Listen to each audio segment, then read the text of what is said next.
예, 우리 정 목사님 들으셨네요. 감사합니다.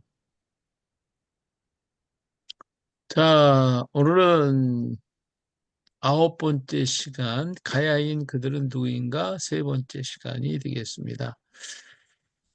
손길 문화원이고요. 예, 먼저 번에 소개했던 책들이지만 다시 한번 소개해 드립니다. 사도도마 아시아교회, 이것이 이제 이 책을 중심으로 해서 지금 강의하고 있어요.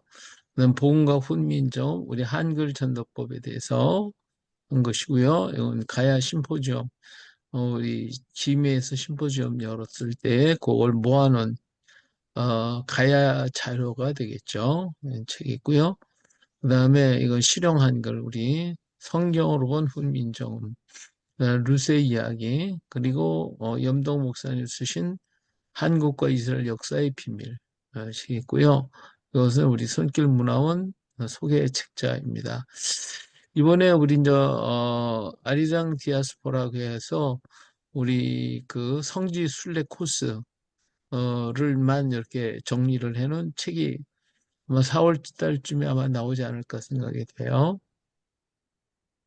자, 사도도마의 이야기, 이건 정학봉 목사님 쓴 책인데 이건 절품이 됐고요. 새로운 이스라엘 왕국의 신라와 가야, 이것이 이제 염동 목사님 쓴 책인데 굉장히 좋아요. 이게 상당히 이게 귀한 책인데 절품이 됐다가 이번에 염 목사님이 다시 이 재판을 찍으셨어요. 그래서 이 책을 구입할 수가 있게 됐습니다. 성야화전, 우리 민족 속에 나타난 신명기, 레위기 법전, 토라지 말하면 토라의 삶이 어떤 것들이 있었는가라는 것을 소상하게 기록한 책이 바로 이 성야화전입니다. 우리 민족이 누군가를 깨닫는 데 굉장히 도움이 됐죠. 이경 목사님 쓰신 책. 또 경교, 동양에 전파된 기독교에서 635년에 중국에 이제 경교가 들어오죠. 그 경교가 들어왔을 때 이제 우리나라에도 굉장히 영향력이 많이 끼치게 돼서 지난 시간에 그 경교 유물에 대해서 한번 보여드렸죠. 이러한 영향이 있었다라고 하는 것을 말씀을 드리고, 자, 이 책들은 저에게 연락을 해 주셔야 구입을 하실 수가 있습니다. 시중에는 구하기가 어려울 거예요. 책을 구입하시기 원하시는 분 여기다가 연락을 주시면 되겠습니다. 자, 지금까지 공부한 것 대충 정리를 한번 해보겠습니다. 자, 도마는 과연 누구인가? 그래서 도마는 유다라고 그랬죠. 이름이 원 이름은 유다였다. 도마행전 1장에 인도는 쌍둥이라고 부르는 유다 도마에게 떨어졌다라고 해서 유다라고 하는 이름이 밝혀졌고요. 그러면서 유다 도마는 예수님의 동생이었다. 요셉의 형제였다라고 하는 것이 밝혀지게 됐습니다. 그리고 오순절 사건 이후에 11 제자들이 모여서 마띠아를 뽑고 그리고 그들이 무엇을 앞으로 할 것인가 나아가야 할 길을 모색을 하게 됐죠. 그때에 그들이 생각한 건 이스라엘 집에 잃어버린 양에게로 가라고 했던 주의 말씀을 기억하고 또 천국이 가까웠다라고 선포를 하면서 당신 자기들이 생애 속에서 예수님이 다시 오시리라고 생각을 했거든요. 그리고 하나님이 주신 능력 병자를 고치고 귀신을 쫓아낼 것을 믿고 그리고 그들은 이제 잃어버린 양을 찾아가기로 결정을 해서 그래서 제자들은 흩어진 백성들이 있는 지역을 적어서 제비뽑기를 했습니다. 그래서 각각 제비를 뽑아서 갔고 이 도마는 인도를 뽑았죠. 인도를 뽑아가지고 인도로 가게 되는데 갈 줄을 몰라요. 어떻게 갈지. 그런데 이 군다포르스 왕 파르티아 공화국에 있는 파르티아는 페르시아예요. 이 군다포르스 왕이 궁전을 지키기 위해서 무역업자 아빠네스에게 부탁을 했기 때문에 아빠네스가 예루살렘에 와서 도마를 만나서 아빠네스와 함께 이제 파르티아 공화국을 지나서 인도로 가게 되어지죠. 자, 이것이 이제 도마의 그 행적이에요. 자, 예루살렘에서 시작을 해가지고 다메섹 아시죠? 다메섹을 지나서 안디옥 교회, 그 다음에 여기가 에데사라고 하는 지역이고, 요 에데사에서 남쪽으로 한 40km 내려가면 하란 땅이 있어요. 여기서 유브라데스 강을 이렇게 끼고 돌아서 이쪽으로 내려오게 되죠. 그 다음에 여기서 파키스탄 쪽에 있는 어, 인더스 강을 타고 올라가면 여기가 히말라야 산맥이에요. 히말라야 네팔이고 이 히말라야 산맥에서 겐지스 강을 타고 가면 각 지역마다 돌아갈 수가 있죠. 맨 마지막에 미조람이라고 하는 곳에서 그것을 복음을 전하고 여기에서 말레이 반도 끝에 유대인이 있다는 얘기를 듣고 여기로 오게 되죠. 그 여기에서 또다시 이 사람들은 무역을 우리나라에서 왔다고 하는 한반도에서 왔다는 걸 알고 크로스 시오라고 하는 방향, 여름철에 위에서부터 이렇게 밑에 이렇게 올라가는 물, 그다음 내려오는 물이 있거든요. 그래서 이걸 따라서 올라갔는데 그 당시는 항해가 지금처럼 뭐 이렇게 큰 바다를 다닐 수 있는 게 아니라서 어떤 학자들은 이 말레이 반도에서 이 필리핀 쪽으로 여기 들었다가 필리핀에서 중국으로 가지 않았겠느냐 한고 과학으로다가 본 화학 루트 그것은 그런 식으로 얘기를 했어요. 근데 그렇게 갔을지 아니면 이 베트남 이쪽을 지나서 이렇게 또 중국 연안 바다를 이렇게 지나서 그 다음에 우리나라에 와서 우리나라 지금 나주나 그 거의 전라남도 쪽에 거기 가면 상대포라고 하는 데가 있어요. 거기를 거쳐서 아마 우리 김해에 와서 김해에서 낙동강을 타고서 올라가서 영주까지 올라갔다가 간 것으로 이렇게 보여주고 있습니다. 그리고 다시 돌아와서 이렇게 갔고 2차 52년에 예루살렘을 출발을 해가지고 이 홍해바다를 거쳐서 인도 남쪽으로 해서 인쪽 남쪽 지역에 와서 복음을 전하고 여기다 7개 교회를 만들게 되죠. 그리고 혹시 2차 두 번째 이렇게 다시 이렇게 오지 않았을까? 다시 두 번째로 우리나라에 왔다 가지 않았을까라고 하는 추측을 해봅니다. 자, 이것이 이제 도마의 행적지예요. 우리나라 고대부터 우리나라는 히브리 사람들이 왔었다라고 하는 것이 표시가 있는데, 고대에, 이제 고조선 시대에 평양과 대동강 유역에서 발견된, 기와죠, 기와. 거기에 나타난 이 문양을 가만히 보니까 이것이 히브리어였다. 히브리어였어요. 그 히브리어를 갖다 풀어보니까 이 다섯 입이 달린 꽃으로 되어 있는데 단결, 협력, 신의 나라 들어가다 한가운데 안으로 가다 그러니까 신의 나라로 들어가 우리 합심해서 신의 나라로 들어갑시다 하라고 하는 의미가 담겨져 있는 그런 말이 기록되어 있다는 거예요. 그리고 우리 한국 역사 속에서 유대인들이 있었다라고 하는 것은 최정고 서울법대 명예교수가 미래 한국 에서 17년도 2017년에 11월 2일자 신문에다가 이렇게 얘기를 했고요. 중국의 카이퐁에는 유대인 회당과 집단이 거주했고 당나라와 교섭이 잦았던 신라에도 유대인들이 온 흔적이 있었다라고 하는 것입니다. 또 학계에서는 신라에 페르시아인 아랍인들이 와서 살았다고 알려져 있는데 페르시안 유대인, 아라비안 유대인들도 있었다라고 얘기를 합니다. 자, 여기 유골들이 발견이 되는데 유골이 얼마나 큰지 굉장히 큰 180cm가 되는 1500년경에 추성되는 경북 경주 신라시대 무덤에서 신장이 180cm에 가까운 인골이 발견이 됐어요. 이는 삼국시대 인골 중 최장신에 그 해당하는 인골이었는데 도대체 그 당시에는 우리나라에서 키가 그렇게 크질 않았거든요. 근데 180cm라면 엄청나게 크잖아요. 그런 장신의 유골이 발견된 거 보면 이쪽 지역하고는 좀 색다른 사람들이 많이 와서 살았었구나 라고 하는 것도 이렇게 발견되었고요. 그 다음에 이런 신상, 여기 봐요. 이 신상들이 있는데 이 사람들의 신상은 이 구레나루 시험이 있고 우리나라 사람들하고는 다르잖아요. 그렇죠? 이런 다른 신상들이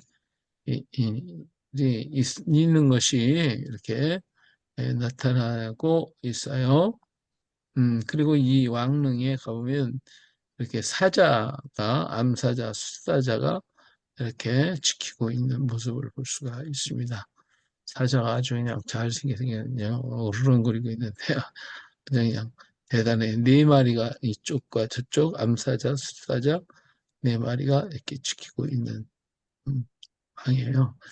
그다음에 가야에는요, 이런 이스라엘의 흔적이 있는데 이런 돌들이 발견이 됐어요. 돌이 이제 문자가 있는 돌들이 발견이 됐는데 그 가얀 시대의 그 토기죠. 토기 그릇에 보면 이런 파편들이 토기 파편들이 많이 발견이 되는데 거기에 이런 글자들이 새겨져 있는 거예요. 이렇게 글자들이 이 글자가 뭐냐? 우리나라 학자들은 이 글자가 무슨 글자인지 몰라요. 아무도 이해 해석하는 사람이 없어요. 어, 그런데 이것을 여기 지금 내가 없나? 네, 이것이 이 히브리어 글자라고 하는 것을 음, 염동우 목사님이 고대 히브리어를 연구했기 때문에 이 글자를 해석을 해가지고 히브리어였다라고 발표를 했어요. 그리고 남해에 가니까 남해에 그 대국산성이라는 산성이 있어요. 이게 산성인데 이게 산성인데요. 여기 산성에 보면 이게 요렇게 생겼어요. 이렇게 생겼어요. 이렇게 생겼는데 요 모양이요. 예루살렘 모양하고 비슷해요. 예루살렘 성곽하고 비슷하게 생겼어요. 예, 이 대국산성이라고 지금 써 있어요. 대국산성이라고. 근데 이 성이 여기 직각으로 쌓여 있어요. 직각으로. 근데 이런 직각으로 쌓는 거는 좀 특이하거든요. 이렇게 직각으로 쌓는 법이 이스라엘 사람들은 이런 직각으로 쌓아요. 그래서 예루살렘의 그 통곡의 벽에 가서 보면 이런 직각으로 쌓아요. 네, 이렇게 직각으로 쌓여 있는 성벽이에요. 그런데 이것이 성이라고 하면 이 위가 더 올라와야 돼요. 이만큼 쌓아야 돼요. 근데 이렇게 쌓여지지 않고 편편해요. 땅하고. 그러니까 방어적인 게 아니에요. 방어하려고 그러면 어떻게 돼요? 이게 높아져야 되겠죠. 높아야 적이 공격할 때 막을 수 있는데 높은 게 없어요. 이렇게 이 땅하고 같이 펀펀해요. 음, 이제 보면 이렇게 돼 있어요. 이게 성이래. 이게 어떻게 전쟁을 위한 성이겠어요. 그렇죠? 그래서 이것은 일반 성하고는 전혀 다른 모습이다라고 하는 것을 볼 수가 있어요. 근데 여기 가니까 이런 우물이 있어요. 우물. 왜 이 우물인데 이게 바로 도마의 우물이에요. 이게 이스라엘식 우물입니다. 자, 여기는 우리나라는 여기가 이만큼 올라오죠. 이렇게 쌓잖아요. 쌓고서 물을 푸게 돼 있는데 이건 들어가는 거예요. 들어가서 물을 떠보는 거예요. 그런데 이런 식의 우물은 우리나라에서 없어요. 여기에 이거 하나 있는데 이게 이제 이스라엘의 우물이거든요. 이게 야곱의 우물이에요. 야곱의 우물인데 이 우물이나 이 우물이나 뭐 같잖아요. 그렇죠? 그런 이런 식의 우물을 만들어 놨어요. 여기에. 그래서 이것이 다 이제 도마 우물이라고 보고요. 여기에는 6개의 돌이 이게 12개의 돌이 이렇게 나란히 있어요. 나란히 있어요. 요 주변에 요것은 이 돌을 보호하기 위해서 쌓아놓은 거고 원래는 이 돌이 이렇게 6개, 12개가 나란히 있어요. 그래서 이제 학자들은 여기가 아마 집터가 있을 집터가 아닐까 얘기를 하고 있는데 이 집토라고 하면 이게 너무 좁아요. 너무 좁고 어 이게 왜 이렇게 길게 지었겠어요? 이 길게 지은 게 좀 하여튼 이상해요. 하여튼 그래서 12개의 돌인데 여기가 우리가 도마가 기도했던 기도터가 아닐까. 12개의 돌을 놓고 여기에서 기도했을 것이다. 그래서 대국산성, 이제 도마산성이라고 우리는 붙였고 일반 사람들은 이걸 대국산성이라고 그렇게 얘기를 하고 있어요.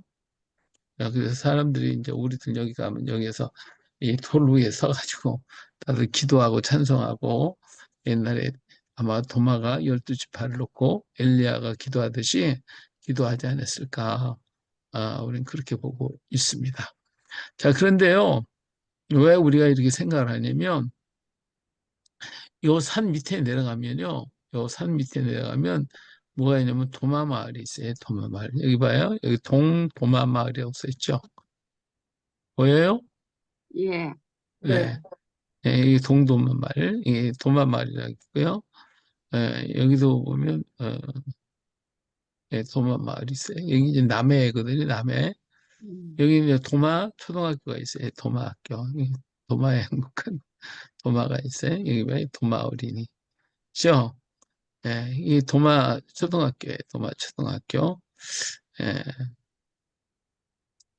그 도마 초등학교라고 써 있잖아요. 그죠? 예, 도마 초등학교. 이 산 밑에 이제 있는 도마 초등학교 있으니까 왜 여기가 도마 마을이 있는지 여기 있는 사람들도 몰라요. 지금은 예, 다 몰라요. 근데 하여튼 이 도마 마을이 있어요. 동도마, 서도마 해가지고 있고요. 그래서 여기에 이제 아마 도마가 여기서 살았고 이후에 그 산성을 쌓고 그 위에서 도마가 하나님께 기도하지 않았을까.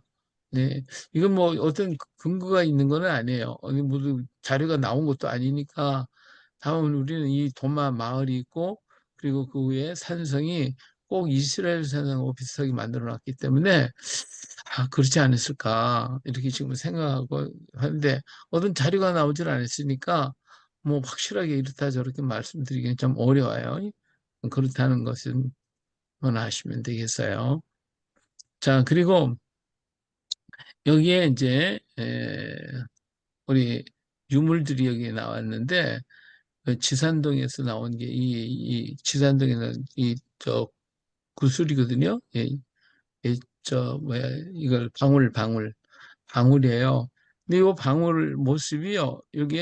여기 이스라엘에서 나온 거예요. 이스라엘 방울 어때요? 예? 닮았네. 닮았어요. 똑같지 똑같잖아요. 이게. 그죠? 네, 이 네. 모습도 그렇고 다 이런 모습이 너무너무 똑같아요. 이건 이스라엘에 출토된 거예요. 우리 가야에서 지단동에서 출토된 거. 이 참 너무하다. 근데 지난 시간에는 우리 유물에 대해서 많이 비교를 했잖아요. 유물에 대해서 비교를 했는데 이번에 이제 가야 산성에 대해서 보셨고 그 다음에는 우리가 옛날 고대의 가야 시대의 말과 이스라엘 이 히브리어하고는 어떤 관계가 있을까? 이것은 이제 우리 염동호 목사님이 고대 히브리어하고 우리 고대 언어를 연구한 분이거든요. 그래서 그분이 이런 여러 가지로 연구를 해서 발표를 했어요. 자, 가야라고 하는 말이 가라라기도 하고 가락이라기도 하고 여러 가지로 불러요. 왜 그러냐면 원래의 그 발음이 한자에는 없거든요. 그러니까 한자를 갖다 차용해서 써야 되는데 이 한자를 쓰다 보니까 어떤 사람은 뭐 가락이라고도 쓰고 어떤 사람은 가라라고 써놓고 여러 가지로 막 써놓는 거예요.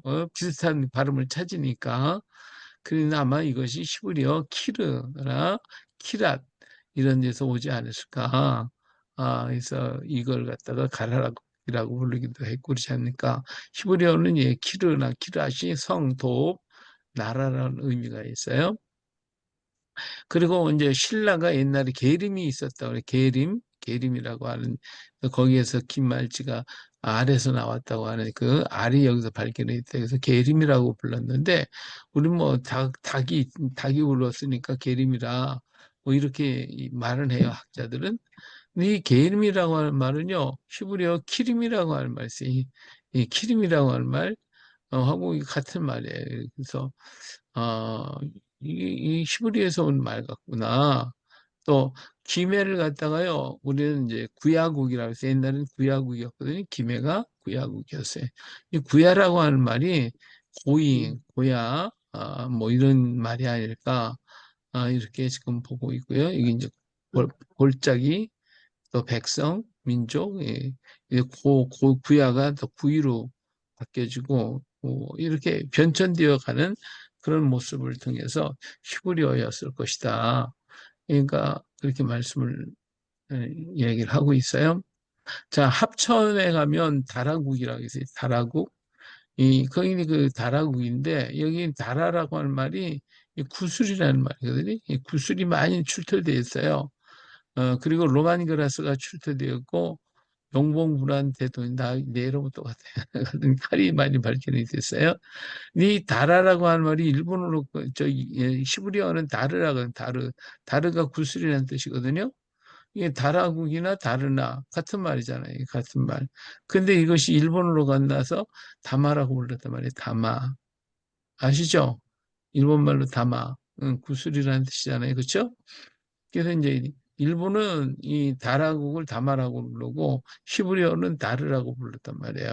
그래서 이런 옥들이 많이 발견됐고 구슬이 많이 발견이 됐어요. 이제 합천박물관인데 그래서 이것이 시부리에서 기인된 말이구나 알 수가 있고요.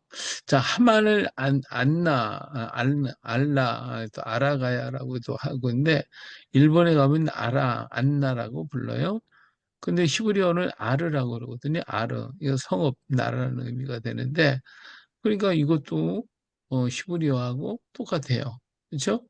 하만은 지금 하만이라고 부르지만 옛날엔 아라가야나 안나가야라고 불렀는데 요 말이 한자로 바뀌면서 아르가 아라로도 바뀌지 않았을까. 예, 그렇게 보는 거죠. 자, 신라 왕들의 이름을 한번 볼게요. 박격거세, 이제 박격거세 아시죠? 예, 박격거세가 이 박씨고 이름이 혁거세란 말이에요. 이 혁거세라는 말이 히브리어 하키세, 왕이라는 의미가 돼요. 왕자. 예, 그래서 박격거세가 왕이 됐기 때문에 아마 하키세라고 부른 것을 혁거세라고 부르지 않았을까. 왕자라고 하는 의미가 있어요. 히브리어로. 유리왕, 우리는 유리왕 니사금이라고 불러요. 니사금. 이 니사금이라는 뜻이 몰라요. 이게 무슨 뜻인지. 이 니사금이라는 말은 히브리어에 니사크라는 의미가 있어요. 이 니사크라고 하는 건 바로 제사장이라고 하는 군주 이런 의미가 담겨져 있습니다. 그 다음에 나무랑 또는 내무랑 또 마리간이라는 말을 써요. 마리간. 여러 가지로 이제 왕들의 이름을 붙는데 이 마리간이라는 말은 또 말레크라고 하는 멜레크 이런 의미가 있어요. 또 왕이라는 같은 의미인데 하여튼 이렇게 이름들이 히브리어화를 갖다가 한자 우리가 부르다가 한문으로 바꾸니까 말이 전혀 달라지는 거죠. 물론 그 당시에는 그렇게 써놓고서도 그렇게 불렀겠지.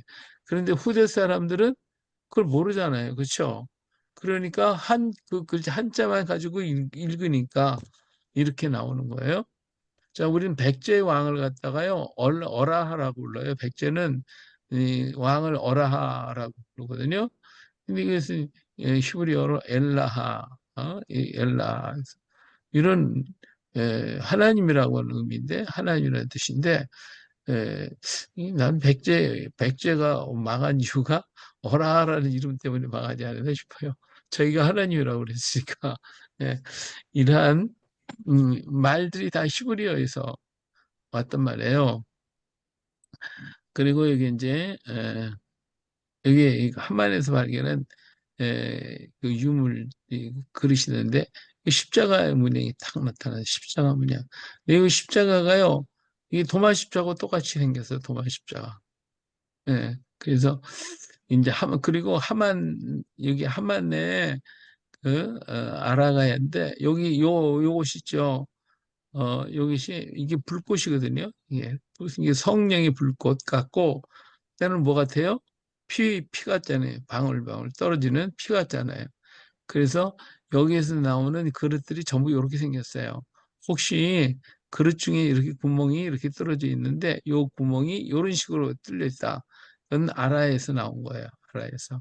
이것은 빨간 색깔로 많이 보면 이 붉은 예수님의 보혈도 되고 또 성령의 불도 되고 여러 가지로 우리가 생각할 수가 있어요. 이건 이제 이제 하만의 아라가야 박물관에 가보면 이렇게 돼 있고요.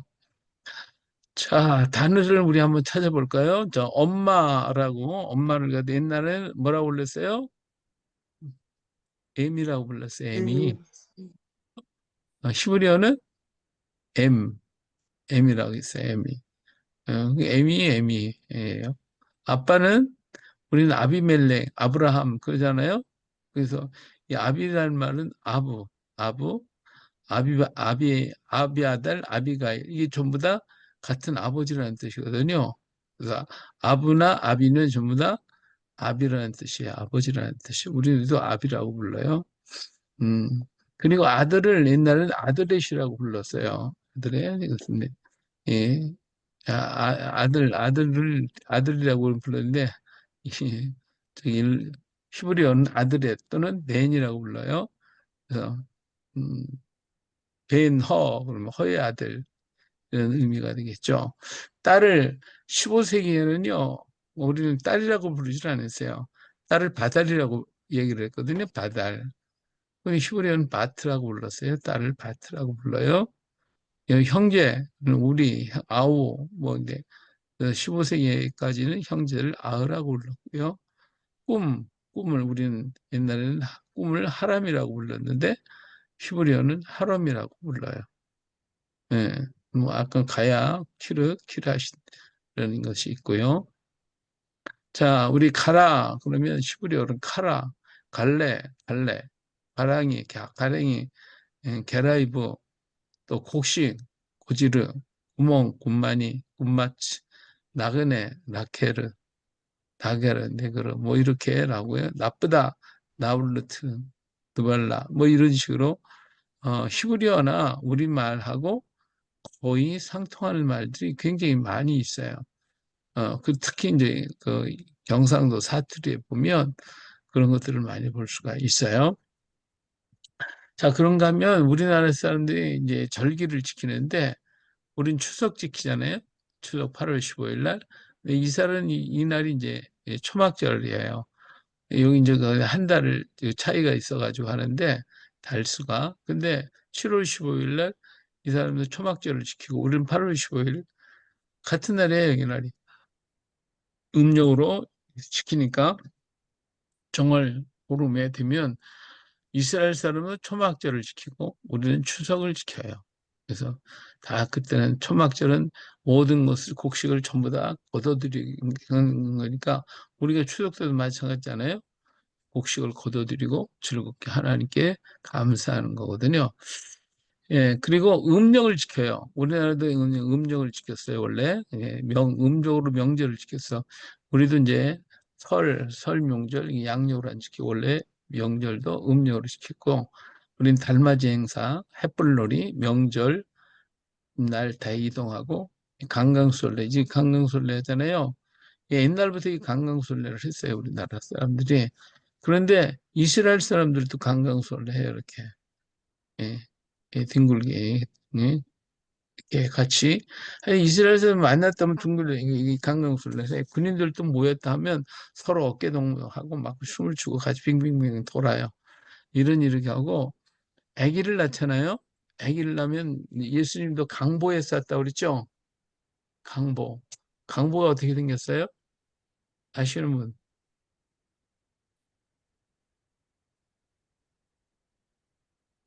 예? 아시는 분 없어요?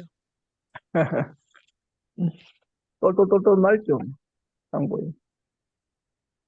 자, 한 3초, 우리나라에서는 어떻게 강보가? 밥 먹었습니까? 예? 밥 먹었습니까? 밥 먹었다고요? 식사했느냐고 이렇게 많이. 아니, 아기를 낳으면 강보, 아, 예, 강보요. 방법. 강보에 쌌다 그러죠. 우리도 예, 쓰레기처럼 아기를 똘똘똘똘 쌀 낳으면은 왜 저기 뭐야 옛날 기저귀 천 있잖아요. 긴 거. 예, 그걸로 이렇게 툴툴툴 말았잖아요. 예, 이렇게 쌌죠. 예, 예. 이 이스라엘 사람들도 마찬가지예요. 긴 강보라고 하면 굉장히 긴 이 천이 있는데 우리 그 기저귀 옛날 기저귀 그거 같아요. 근데 거기에다 이름을 써요. 그러면서 축복의 말을 써요. 아기를 낳기 전에 그 긴 기저귀에다가 그 아기의 이름과 그리고 그 아기의 축복의 말을 써요. 거기다가. 그리고 아기가 낳잖아요. 그러면 그걸로다가 똘똘똘 말아요. 이렇게. 그래서 이 아기들은 왜 이게 손 이렇게 허전하면 놀랜다고 그러잖아요. 그렇죠? 그러니까 이 팔까지 다 해서 꼭 번데기 마냥 번데기 만들듯이 이렇게 다 말아놔요. 이게 예, 그래서 이게 전부 다 둥글게 만들어 놔요.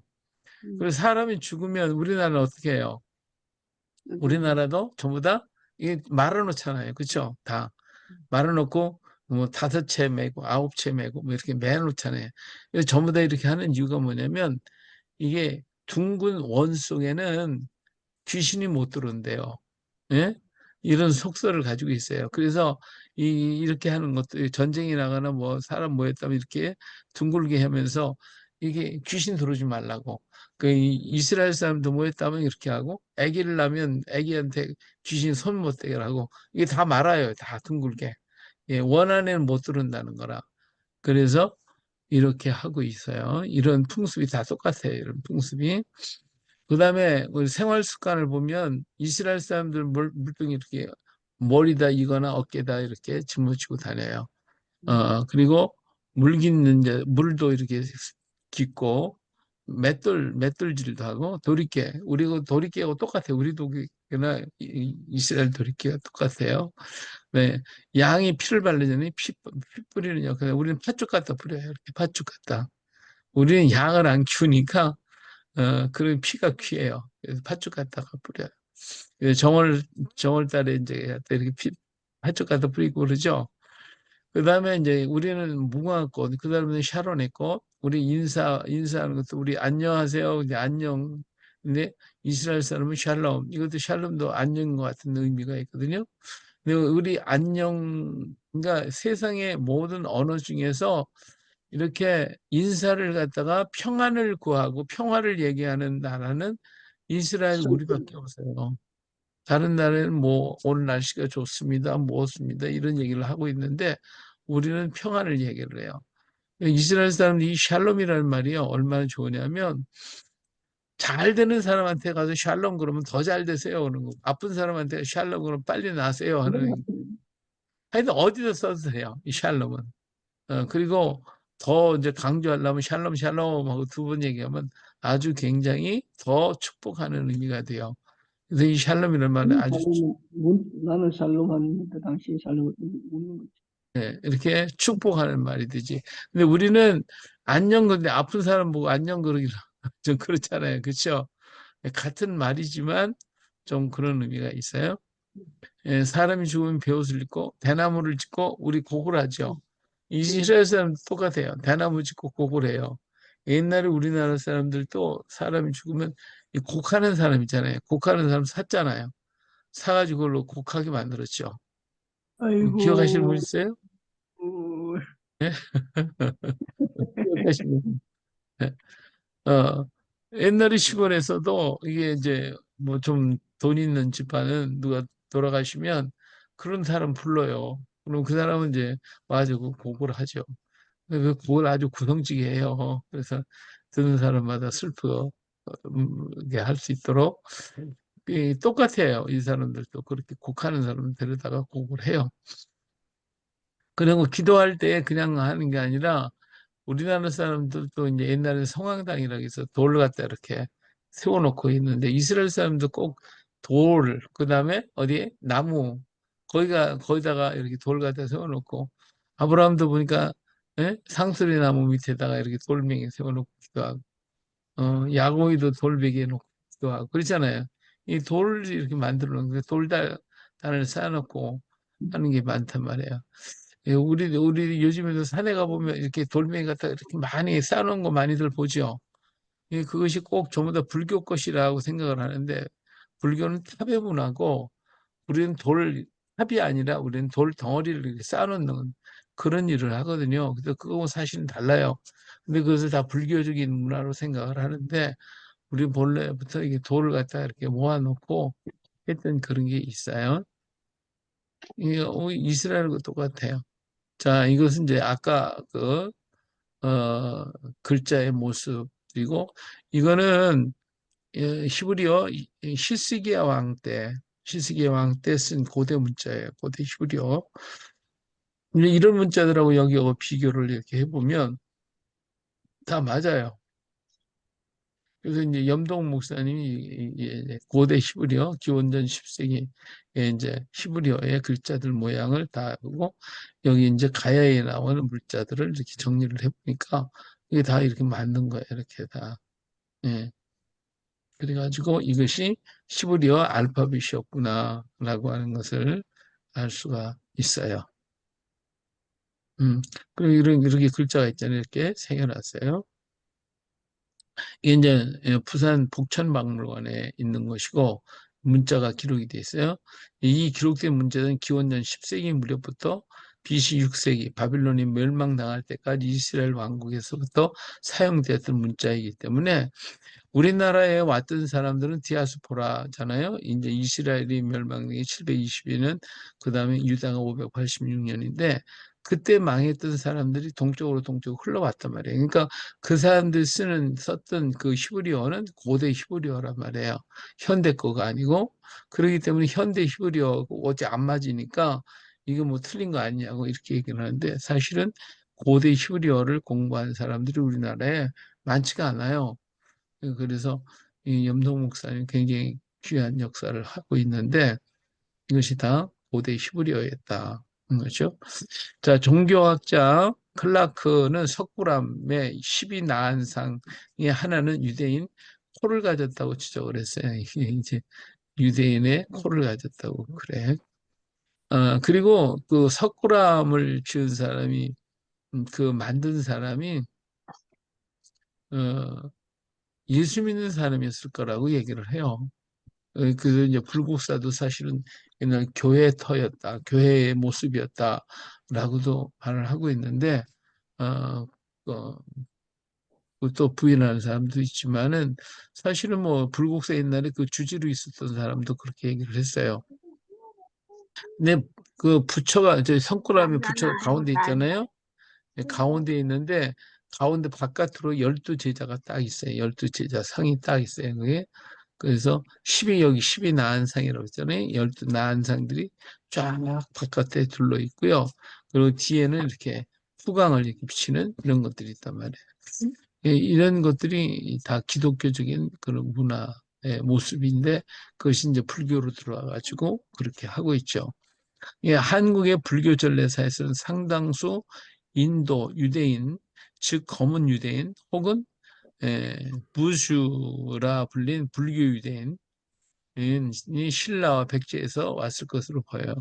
예를 들어서 마라난타나 무코자, 이 무코자라고 하는 사람도 그러니까 불국사 석굴암을 만든 사람이 무코자예요. 이 무코자라는 말 자체가 피부가 검은 사람이라는 뜻이거든요. 그래서 아마 검은 유태인 계열이 아니었을까 생각하는 거죠. 고려 시대까지만 해도 쌍화점이니 회회 아비니 하는 서역인의 왕래가 활발했으니까 고려 시대에도 이 중앙아시아에 있는 사람들, 이스라엘 계통의 사람들도 우리나라에 많이 오고 갔다라고 하는 것이 문헌상에 나타나 있어요. 자, 그렇기 때문에 가야인, 그들은 누구인가? 가야인은 이스라엘과 유다인의 것과 너무나 닮아 있어요. 그들의 우리에게 가야 시대에 나타나는 유물들을 보면 이것이 유물이나 글자나 말이나 이런 모든 것들이 전부 다 유대인의 것하고 너무 닮아 있는 거예요. 생활하는 것이라든지. 이게 너무나 달라 있는데 사실 우리나라 학자들은 뭐 중국하고는 비교를 좀 하고 있고 그렇지만 이스라엘하고는 뭐 전혀 생각을 안 하죠. 우리 민족이 이스라엘을 가깝다라고 하는 것을 아무도 얘기하는 사람이 없어요, 사실은. 근데 뭐 저희들이 이렇게 연구하다 보니까 이렇게도 있구나 하는 것을 알 수 있게 됐죠. 예. 자, 그리고 그럼 김수로 왕은 누굴까? 자, 김수로 왕은요, 국회의원의 스키타이 이 사람의 스키타이인데 이 스키타이 사람들은 기마민족이었고 금세공술이 아주 뛰어난 사람이에요. 그래서 가야에서 가서 그 문물들을 보면 금세공이 기가 막히게 만들어놨어요. 금을 옛날에 어떻게 저렇게 만들었을까? 근데 금세공술 그 방법이 바로 이 스키타이 이제 흑해 곁에 있었던 스키타이 민족하고 같아요. 세공할 모습이 이 스키타이가 이제 골로새서 3장 11절에 나오는 수구디아인 이 사람들이 스키타인이고 이 사람들이 이제 말하자면 기마민족이라고 말할 수가 있어요. 자, 근데 이 사람들이 꼭 가지고 다니는 게 있어요. 그게 뭐냐면 동복이라고 하는 게 동복. 이 그릇이에요. 그 그릇. 동복이라는 건데 이 사람들이 이게 오르도스 동복, 또 노인 올라 동복인데 우리나라 김해에서 나온 동복이 제일 그래서 좀 세련돼 있지만 다 같아요. 이걸 다 말에다가 이렇게 다 이렇게 싣고 다니는. 이게 뭐 하는 거냐? 이것이 밥을 해 먹기도 하고 또 말 타고 다니까 저도 가서 차고 그 다음에 뭐 여기다가 뭐 차도 마시고 여러 가지를 다 하는 것이 그래서 이 기마민족은 말 뒤에다가 다 이걸 달고 다녀요. 전부 다 달고 다녀요. 그래서 같은 민족이다 하는 거, 이 김해에 있는 사람이나 이 스쿠디안이나 이 사람들은 다 같은 민족이었다 하는 것이 알려지게 되는 것이죠. 자, 김수로 왕은요, 늘 이런 얘기 있어요. 자신이 태어나서부터 신성했다. 이렇게 얘기를 해요. 신성하다, 신령하다, 성스럽다는 말로 거듭났다, 성령 받은 사람이다. 그런 의미가 있고요. 자신은 선민이다, 이스라엘 사람이다 라고 하는 의미도 또 있어요. 그래서 이 의식은 아마 이렇게 얘기하고 있었는데 어떤 면에서 보면 도마가 아마 그것을 심겨준 건 아닐까 하는 생각도 해보고 또 원래가 그 사람들은 그렇게 생각했을 거예요. 자기들이 선민이기 때문에 그런 말을 늘 한 것 같아요. 그래가지고 신하들이 김수롱한테 와서 계속 장가가라고 자기 딸들을 주겠다고 막 그냥 그렇게 하는데 안 받아들여요. 왜냐면 나는 선민이야. 그렇기 때문에 하늘이 점지해 준 여자하고만 결혼하지 나는 아무하고나 결혼 못해. 해가지고 결혼 안 해요. 자꾸 안 해요. 하나님이 정해준 배필하고만 하겠다. 이렇게 늘 말을 해왔었어요. 그래서 허황우를 만나게 되니 이 허황우도 또 도마가 또 중매를 해가지고 같은 계통의 사람들을 했으니까 유대인들은 유대인을 만나서 결혼하도록 만들었던 것을 알 수가 있어요. 자, 최치원의 성리경전의 정과 일본 서기에서 보니까 이런 얘기가 나와요. 가야산에 그 신이 있었는데 정경모주라고 하는 신이 있었어요. 그리고 천신 아비가지라고 했는데 이 둘이 만나서 아들을 낳았는데 뇌질질과 뇌질청해라고 하는 아들을 낳았어요. 그런데 이 뇌질질과 뇌질청해가 이 뇌질질은 나중에 고령에 가서 이진아시 왕이 돼가지고 대가야를 만들고요. 뇌질청해는 김수로가 돼가지고 이 김해로 와요. 근데 이 김수로라고 하는 이름은 세례명이에요. 세례명. 음. 그럼 여기에서 이 천신 아비가지라고 하는 말은 뭐냐? 아비가지는 아비케셈, 그러니까 제사장이었다라고 하는 의미가 담겨져 있어요. 그래서 아비라고 하는 말은 아버지라는 뜻이라고 그랬죠. 아버지는 제사장이다. 그런 말이겠죠. 아비가지는 아비케셈이라는 말인데 이건 아버지는 제사장이다. 그런 의미고 아비멜렉은 아버지는 왕이시다. 그런 말이란 말이에요. 그래서 이렇게 히브리어로다가 이 가야 시대, 삼국 시대의 언어가 전부 히브리어였다. 근데 그 히브리어가 세월이 흘러가면서 한문을 받아 쓰는 바람에 글자가 없으니까 그냥 비슷한 글자 갖다가 붙여놓은 거죠. 그러니까 다른 문서에 보면 또 다르게 나오거든요. 이름이. 왜? 글자가 뭐 없으니까 이 글자 갖다 저 갖다 하다 보니까 후대 사람은 글자대로 읽다 보니까 또 말이 틀려지게 되죠. 자, 뇌질청해라고 그랬는데 뇌질이라고 하는 말은 히브리어 니사, 나시, 니사금, 니질금이라고 또 나오거든요. 그러니까 뇌질이라는 말이 니사금, 니질금 이렇게 나와요. 군주 또 예, 군주라든지 왕이라는 의미가 되고요. 나시라고 나시크, 니사크, 느시큼 뭐 이렇게 제사장 왕 군주를 이게 히브리어로다가 이렇게 썼기 때문에 쓴 문헌에 나시크 또 니사크 뭐 느시캄 뭐 이런 여러 가지 말로 쓰게 되죠. 이진 아시 이진 탈해왕의 노무였는데 이 이진이나 아진 이런 것은 강력한 무기, 무력 이런 것을 가지고 있다 해서 여자로서 이진아 씨는 강력한 그러한 힘을 가지고 있는 그러한 여자가 아니었을까 하는 이런 얘기를 하죠. 자, 이렇게 해가지고 오늘 우리는 여러 가지로 뭐요? 이스라엘 사람들, 가야 사람들이 누구라고요? 히브리 언어를 썼고 히브리 풍습을 했고 생활이 그렇게 되었다라고 하는 것을 여러 가지로 볼 수가 있어요. 자, 허황옥이 원래 허황우라고 하는데 이름이 허황옥이에요. 황옥이. 도마가 47년에 가야를 떠나서 다시 인도 아유타국으로 건너가요. 그래서 왕에게 공주를 김수로에게 시집을 보내라고 얘기를 합니다. 자, 도마는 이제 아유타국에 가서 공주를 중매를 했어요. 중매를 했어요. 근데 왜 그렇게 했느냐?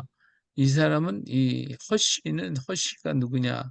허씨는 바로 베너라고 했죠. 베너는 아까 아들이라고 그랬죠. 허의 아들이다. 그러니까 이 허는 누구냐? 허가 훌이라는 의미예요. 훌이라는 뜻이에요. 배너는 허의 후손의 얘기인데 허는 훌의 영어식 발음이에요. 배너는 훌의 후손의 이야기거든요. 그러니까 선민끼리 결혼을 하게 만들기. 왜 그동안 스키타이 민족들은요, 저 북방에 있으면서 일부는 또 저기 흘러서 중국으로 들어가고 거기에 이제 우리 좀더 얘기하면 그 열지파들이 모여서 무슨 나라를 만드는 궁궐국이라고 하는 나라를 만들어요. 이 궁궐이라고 하는 국을 만드는데 이 궁궐이라는 활 있죠, 활. 우리나라 사람 활을 동이민족? 우리도 활을 많이 잘 쏘는 민족. 이 궁궐이라고 하는 것도 역시 마찬가지인데 그 사람들이 어디로 들어가냐면 진나라, 진시황을 중심으로 진나라를 만들어요. 근데 이 진나라가 돼서 그 진시황이 한나라한테 망하면서 진나라 사람이 우리나라에 들어오게 되는데 이 사람들이 진한이거든요. 진한.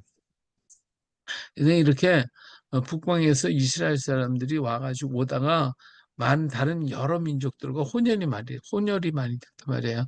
그러니까 도마는 혼혈되지 않고 이쪽이 히브리 사람을 이렇게 데려다가 시집을 보내서 같이 이렇게 살게 하기 위해서 중매를 한 거예요. 자, 그래서 훌은 그럼 누구죠? 훌은 누구예요? 미리암의 남편이에요. 미리암의 남편. 그 미리암의 남편이기 때문에 모세의 손을 아론과 함께 잡아준 사람, 그렇죠? 양쪽에서 잡아준 사람이 훌이에요. 그래서 유대 역사가 요세푸스는 훌은 모세의 누이 미리암의 남편이었다 이렇게 얘기를 해요. 그리고 이 훌이라고 하는 빛나다, 고귀하다, 존귀하다라는 의미를 가지고 있으니까 훌이라고 하는 사람은 바로 누구예요? 이 허라고 하는 사람은 후손을